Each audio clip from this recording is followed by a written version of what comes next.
देखेंगे पिछली बार हम मिनरल्स पढ़े थे, आज हम उनकी नेक्स्ट क्लास में स्टडी करते हैं। तो उसमें हम देखेंगे power resources, conventional source of energy, non conventional source of energy क्या क्या होती है। तब आपने लास्ट क्लास में हम समझ लिया था मिनरल्स मल्टीपल टाइप्स के हो सकते हैं, डिफरेंट टाइप्स के मिनरल्स हो सकते हैं जिनको हम अलग अलग रूप से यूजेस करते हैं। तो वापस फर्स्ट पढ़ते हैं पावर रिसोर्सेज। पावर रिसोर्सेज वो होते हैं जिनके हम हमें क्या देते हैं, पावर। मतलब power is the most essential requirement for the industrialisation. अब क्योंकि सारी इंडस्ट्री चलती है, उनको बूस्टअप करने के लिए क्या जरूरत पड़ती है, पावर की। तो most commonly used source of power are coal, petroleum and natural gas. There are also refer to as a fossil fuel. तो हम ये सारी चीज़ें हम जानते हैं कि पावर हमें, विदाउट पावर हम किसी भी इंडस्ट्री को ग्रो नहीं कर सकते। जैसे एग्जांपल दें हम टीवी सीरियल या मूवी का, जैसे आयरन मैन का आपने देखा होगा। तो आयरन मैन के खुद के पास खुद का क्या लगा हुआ है, पावर सोर्स लगा होता है जिसका हार्ट बीट में होता है। तो वो उसको क्या देता है, बूस्टअप देता है, और वो एक्टिवेट होकर आयरन मैन किसी भी पब्लिक को सेव करने का काम करता है। तो उसी प्रकार जब एक ह्यूमन बीइंग के लिए हम बात करें तो उसका हार्ट होता है, उसका ब्रेन होता है, जो उसके लिए क्या होता है, पावर रिसोर्सेज। तो उसी प्रकार जब हम इंडस्ट्री की बात करें तो इंडस्ट्री में भी हमारे पास क्या रिक्वायरमेंट होती है, पावर की। तो पावर आती है तो कोल, पेट्रोलियम, नेचुरल गैस, ये सब चीज़ें क्या होती है, हमारे लिए पावर रिसोर्सेज का काम करती है। उसके बाद पढ़ें इसके टू टाइप्स, तो वो होते हैं conventional and non conventional sources. तो इनका डीपली स्टडी करें। तो पहले देखते हैं इसमें डिफरेंस क्या क्या है। कन्वेंशनल में लिखा हुआ है कि conventional source of energy are those sources which have been use since the earlier time. यानी ऐसी चीज़ें जिनको हम पहले से यूज़ करते आ रहे हैं। जबकि नॉन कन्वेंशनल क्या होता है, source of energy have generally been identify in the recently past. और नॉन कन्वेंशनल मीन्स जिनको हम अभी लास्ट 20 से 30 ईयर हमने उनको क्या क्या यूज़ करना सीखा है। कन्वेंशनल वापस देखें, there are exhaustible except hydro energy.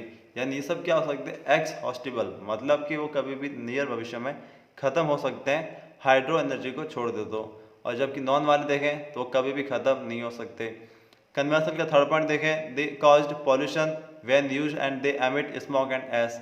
Convention में लिखा कि अगर उनको यूज़ करें तो पॉल्यूशन फैलाएंगे और क्या स्मोक या धुआं या ऐश यानी राख को क्या करेंगे, जनरेट करते हैं। जबकि नॉन कन्वेंशनल में ऐसा कुछ भी नहीं होता। कन्वेंशन की वापस बात कर रहे हैं कि their generation and use involve huge expenditure. अब कन्वेंशन को अगर अप्लाई करना है तो उसकी बहुत ज़्यादा क्या लगाना पड़ता है, खर्च का होना पड़ता है। इतना बजट आम पर्सन के पास नहीं होता, इसलिए सारे जो कन्वेंशनल सोर्स हैं वो गवर्नमेंट द्वारा एस्टैब्लिश होते हैं। जबकि नॉन कन्वेंशनल है उसका क्या होता है, खर्च बहुत ही कम होता है, लो एक्सपेंडिचर रिक्वायर्ड, इसलिए उसे कोई भी व्यक्ति, आम आदमी भी अपने घर पे लगा सकता है। फिर नेक्स्ट पॉइंट है, very expensive to maintain, store, transmit and they are carried over long distance through transmission gear.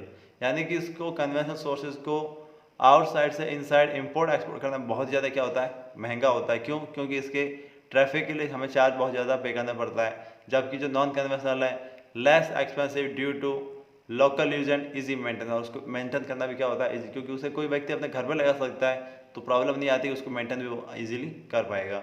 इसके एग्जाम्पल देखें कन्वेंशनल के, कोल, नेचुरल गैस, वाटर या फायरवुड, ये सारे इसके क्या होते हैं, कन्वेंशनल। जबकि नॉन कन्वेंशनल देखें, geothermal energy, solar energy, wind energy and till energy, biogas energy और न्यूक्लियर एनर्जी। ये सारे इंसान अपने रूटीन में भी यूज़ कर सकता है या गवर्नमेंट के प्लान से अप्लाई कर। एक बार उनको ट्रीटमेंट प्लान लग गया तो उस पर बार बार उसको कंप्लेन आने की प्रॉब्लम उसमें ख़त्म हो जाती है। ठीक है, फिर हम बात करते हैं first conventional source, firewood, fossil fuel. अब इनका आपको हम एडवांटेज डिसएडवांटेज स्टडी करें तो फायरवुड क्या होती है, most of the rural area मिल जाती है और कुकिंग में यूज़ करते हैं, और गाँव विलेजर के लिए क्या होती है, इजीली अवेलेबल होती है। इसकी डिसएडवांटेज क्या है, लेट्स डिफॉरेस्टेशन। अब जब हम पेड़ ज़्यादा काटते जाएंगे तो डिफॉरेस्टेशन क्या होगा, बढ़ेगा। दूसरा टाइम कंज्यूमिंग, क्योंकि हम पता अगर वही फायरवुड अगर पानी से गीली हो गई तो उस पर हम कुकिंग करने में क्या होती है, बहुत ज़्यादा प्रॉब्लम होती है, इसलिए टाइम कंज्यूमिंग है। और पॉल्यूशन कैन कॉज भी होता है, जैसे आई प्रॉब्लम, जैसे कि जो फायरवुड से कुकिंग करते हैं उनको आइज प्रॉब्लम ज़्यादा होने की प्रॉब्लम आती है। और gives out green house gases, और बहुत सी गैसेज, हार्मफुल गैसेज क्या करती है, फायरवुड स्टार्ट करती है। उसके बाद आते हैं फॉसिल फ्यूल, जिसको हम नॉर्मली कोयला के नाम से जानते हैं। तो it is abundantly available fossil fuel in India, जो कि ऑल ओवर इंडिया में बहुत ज़्यादा फैला हुआ है। It provide energy 50% fulfil by coal. अब जैसे हम इंडिया की बात करें, इंडिया में जो हम पावर प्लांट देखें मेजरली वहाँ पे 50% जो एनर्जी किससे रिक्वायरमेंट होती है, कोल से होती है। उसके बाद पावर जनरेशन ऑफ इंडस्ट्री का में भी कोल का मेन रोल प्ले होता है। इसलिए आप कई बार देखा होगा कि कोल की ट्रांसपोर्ट करने के लिए बड़ी बड़ी ज़्यादा से ज़्यादा गुड्स ट्रेन होती है वो भी क्या होती है इसके लिए ट्रांसपोर्ट करने का काम करती है, क्योंकि ह्यूमन बींग या आपने एज ए फोर व्हीलर में तो लेकर ट्रैवल कर नहीं पाए, इसलिए इसलिए स्पेशली गुड्स ट्रेन भी क्या होती है चलाई जाती है। फिर होता है डिसएडवांटेज। अब डिसएडवांटेज ये coal is bulky material of and not easy to transport, यानी कि काफ़ी ज़्यादा क्या होता है कुछ देर में टूट सकता है, जैसे हम जानते हैं कोयला होता है हल्के से प्रेशर से भी टूट जाता है, तो इसलिए इसको इजी ट्रांसपोर्ट करने में बहुत ज़्यादा क्या होता है चल, यानी जहाँ से ट्रांसपोर्ट होता है वहाँ पे इसको बड़े बड़े पार्ट में डिस्ट्रीब्यूट करते हैं, जहाँ लास्ट प्लेस तक पहुँचता है वहाँ पे जस्ट फॉर क्या बन जाती है एस बन जाती है, ये भी इसके लिए क्या डिसएडवांटेज है। फिर it is not renewable source, यानी कभी वापस नया नहीं बन सकता, इसको नया बनने में मिलियन ईयर्स क्या टाइम टेबल चाहिए होता है, इसलिए इसको बनाना भी काफ़ी ज़्यादा मुश्किल है। और it gives large side gas S, यानी बहुत ज़्यादा ये राख बनाता है और इसका कारण पॉल्यूशन भी बहुत ही ज़्यादा होता है। फिर नेक्स्ट देखिए पेट्रोलियम, जिसकी एडवांटेज यही है easy to transport in tankers, अब पेट्रोलियम को टैंकर से ट्रांसपोर्ट कर सकते हैं, और it can be use at last drop with zero wastage, जैसे हम पेट्रोल पंप से पेट्रोल फिल करते हैं तो उसमें लास्ट ड्रॉप भी हम क्या करते हैं यूज़ करते हैं, इसलिए इसका वेस्टेज बिल्कुल भी नहीं होता। और ये लुब्रिकेंट फॉर मशीनरी और फर्टिलाइजर, तो ये इसका ज़्यादातर यूज़ मशीनरी में किया जाता है ताकि लुब्रिकेंट हो सके, इजीली फ्लेक्सिबल होकर किसी भी प्रकार की हैवी मशीनरी को इजीली यूटिलाइज किया जा सके। फिर आता है इसका डिसएडवांटेज, तो डिसएडवांटेज ये कि इसकी कॉस्ट बहुत ही ज़्यादा क्या हाई है और पॉल्यूशन भी ज़्यादा करेगा और हार्मफुल ग्रीन हाउस इफेक्ट भी इससे ज़्यादा होता है, इसलिए पेट्रोलियम हार्मफुल भी होता है। फिर आती है नेचुरल गैस, जो कि it is clean and cheaper fuel of the coal and oil.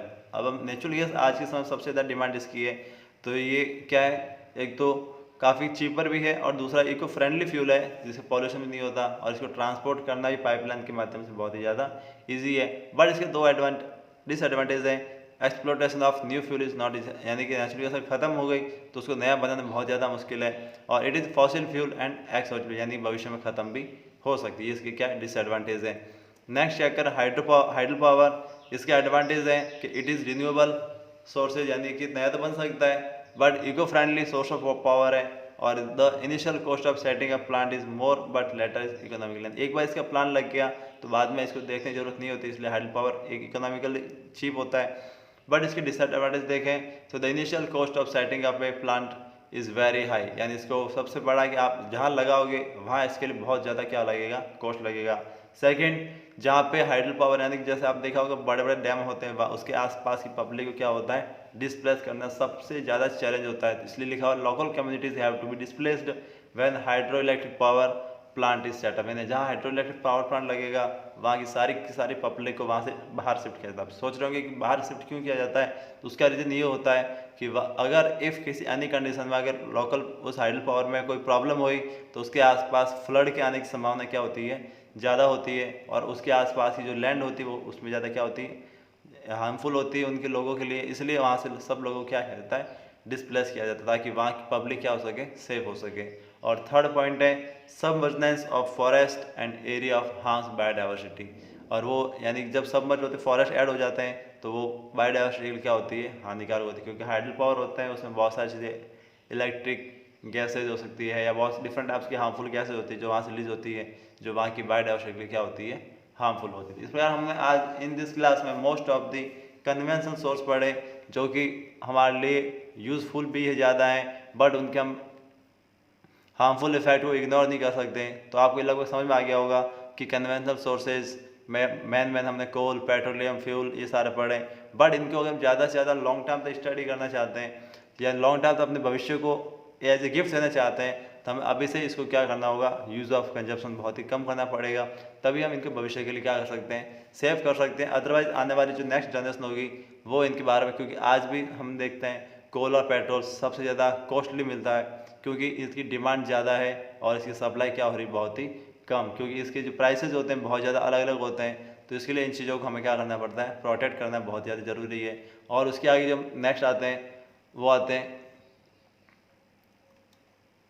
Conventional source के बाद में नेक्स्ट जो आएंगे हमारे पास में वो आते हैं नॉन कन्वेंशनल सोर्स, जो कि solar energy, wind energy, biogas, जो थर्मल एनर्जी, न्यूक्लियर और टेडल एनर्जी।